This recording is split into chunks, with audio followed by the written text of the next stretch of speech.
Hello, Universe. I recently saw trailers for the new Star Trek movie and trailers for the new Ghostbusters movie.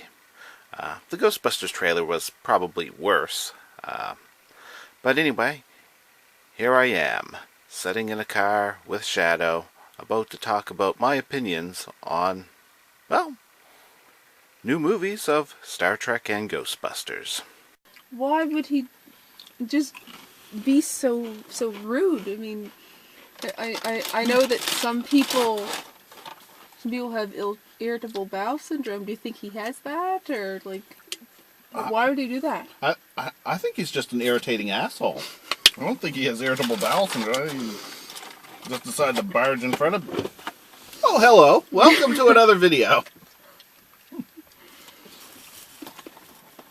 This video, maybe I'll ramble off my thoughts on the new Star Trek and Ghostbusters movies. Yeah, because that's something to get excited about. They're gonna suck. They're both gonna suck. A little while back, I was talking with a friend of mine who's not in the car right now. And we both really like Star Trek, we both really like Ghostbusters. Just kind of debating which is going to be worse, the new Ghostbusters movie or the new Star Trek movie. Now, I'm expecting the Ghostbusters movie to take more heat, and, and rightfully so, it's earning a lot of it. But I'm actually expecting the Star Trek movie, when I sit back and watch it, to find it to be the more painful of the two. I'm expecting them both to be crap, and I'm not going to bother to go to the theaters to see either of them. But I'm thinking the Star Trek one will be worse. But I'm expecting Ghostbusters to be pretty damn bad, too. And my thoughts are, right now, as far as I can tell, Transformers 2 has achieved the ultimate in movie stupidity, at least of recent movies. I mean, I watched it. I managed to watch it. I got a headache. That's actually not an exaggeration or a joke. When I used to try to watch it, I'd get a fucking headache just trying to get through it. It was horrible. Transformers 3 was bad, but no, nothing outdid Transformers 2. Star Trek 2009 and Star Trek Into Darkness, they were bad. They were worse than Transformers 3. Transformers 3 had a lot of crappy right-wing propaganda in it. Stereotypical nonsense. That is usual right-wing propaganda. But at least it was a story where I wasn't thinking, that shouldn't have happened. That was stupid. That was ridiculous. It didn't have any scenes of numb tongue, although it did have a lot of disgusting crap in it. But nothing really as bad as Transformers 2. And I have to wonder, could Ghostbusters or Star Trek finally outdo the stupid of Transformers 2? Because it's like the pinnacle of stupid in recent movies. I'm sure there's something worse out there. But I mean, even Pluto Nash, you could watch it. I mean, it was bad, but you could watch it. Transformers 2 on the other hand. But I'm thinking, will Star Trek or Ghostbusters, will either of those out-stupid Transformers 2? Well, didn't Eddie Murphy decline the role in Ghostbusters? Yeah. Because he said it'd be too silly? I think he did Pluto Nash? Yeah, that he did Pluto Nash. That's always what I think of. The guy that wouldn't do Ghostbusters did Pluto Nash. Good career choice, Eddie Murphy. Yeah. Well, when I watched Star Trek 2009 for the first time, and you have this ridiculously drawn-out dramatic scene at the start with Kirk being born as Spock's ultimate enemy comes through the time hole, and it's like, well, it's not doing much for me. I kind of liked it started off with kind of a cool action scene. I liked how, the ship gets ripped open, and as the air blows out into the vacuum of space, the volume drops off, and I thought, ooh, realism. And supposedly the movie was written by people who actually liked some of the Star Trek novels, even if J.J. Abrams never made anything I ever really liked, except I could tolerate Cloverfield. But the fact that some of the people involved with the writing of it liked some of the Star Trek novels, I thought, oh, there's hope for this. There's hope for it. It's being promoted like a Mountain Dew commercial on crystal meth. It looked like the Fast and Furious in space. But after that, it's like it goes downhill. They squeezed in a car chase scene, and I like cars, but that was corny. The novel kind of redeemed it. Alan Dean Foster did the novel, and I thought, Alan Dean Foster saved some of the stupidest episodes of Star Trek the Animated Series by making a decent novelization out of them. No, not even he could save that movie. He did the novelization of the movie. Numb Tongue, that was just painful to wait through. They dropped Kirk on a planet where he gets chased by one space monster, which gets thrown away by another space monster that takes over the chase for some stupid reason. Happens across the one guy in the universe who can save them, except for the next guy they happen across, who is the next one guy in the universe that they need, who apparently did animal experimentation on Admiral Archer's dog, followed by getting beamed into a brewery, or the weird version of engineering. You said the aliens were chasing Kirk. Yeah, it was an alien monster. There's no reason that they're chasing him, right? Well, at first I thought they wanted to use him as food. But then when the bigger space alien comes, push the little one out of the way to chase him. Yeah. Now, later on, like in the original Star Trek series, wasn't Kirk known as a bit of a slut that would do any alien species? Oh, he was doing that in the movie too. Well, maybe that's why they were chasing him. They were fighting over him. Yeah, that could be it. Yeah.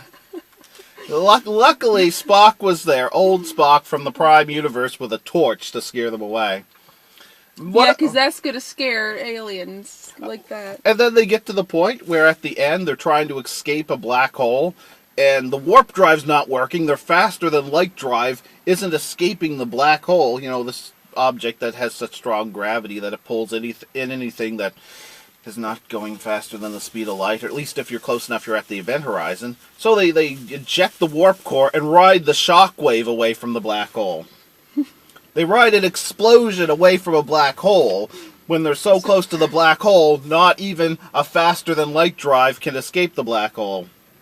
So they start off at the very first being very sciencey.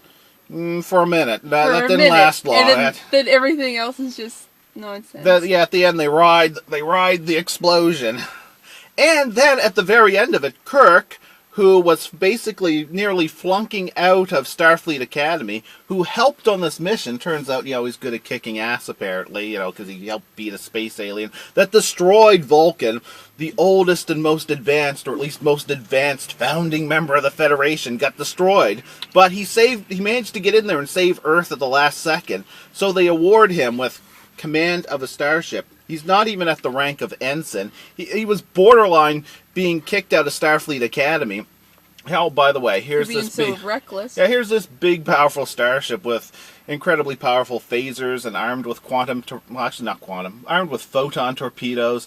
Yeah, just take that. Just go wander space with that. You've earned it because you helped defeat this guy who almost blew up Earth. Although Vulcan was kind of sucked down into a quantum singularity and probably being blown out as Hawking radiation somewhere in that star system about 16 light years away. Vulcan is now Hawking radiation off 16 light years away, but you saved Earth. You get a starship. Well, hey, most people's brains Earth's the only planet that matters. Yeah. We're special. And then the sequel. I thought the sequel couldn't be any worse. And really, I thought it was hard to go dumber than that, but when they resurrected Kirk with Khan's blood, it's like, fuck, no, oh no. And I actually had hope, like when they created this new series, I thought they might actually write interesting novels in that parallel universe. Because like some of the Star Trek writers did interesting novels, and it's like, no, not too much was done with that universe other than some kind of monotonous comics, which, well, I can't judge the comics. I got bored with them and stopped following them. But then they rebooted Ghostbusters, and after going out of their way to recycle Star Wars and make it feel like old Star Wars, Ghostbusters is also getting a bring back. And they're doing everything possible to, like, crap on it. It's like, hey, guess what? You can have a multi-movie universe based around Ghostbusters. I thought, well, if I remember how good the cartoon was, yeah, that could work just as well as Marvel Comics or DC Comics or Star Trek. There's a lot of great storytelling you could do with treating ghosts as a science fiction-y thing and having a business capable of dealing with them. Wow, that'd be great! And then the first thing they do is removing the existing Ghostbusters material from the timeline of this new movie universe. Yeah, it was stupid. And then when you take a look at what they're doing, it's like, I don't know, it's hard to judge. It just looks bad. But I don't care if it's bad or not. It's like Star Trek. They started giving me crappy Star Trek, so basically I'm just not getting new Star Trek. Loved Enterprise, loved Next Generation, loved Deep Space Nine, but they stopped making Star Trek, gave me new movies.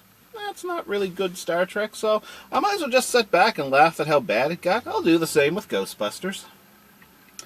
What do I care? I mean, so many years without anything new Ghostbusters. The video game was excellent, but unless they're going to give me another video game, they're probably not going to give me a good movie one way or the other. So what do I care if any of this crap flops?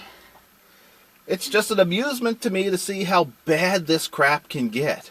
And it's like, even if they just followed through the motions and just came up with an other generic script and tried to follow the formula, which would be a little bit boring and uninspiring.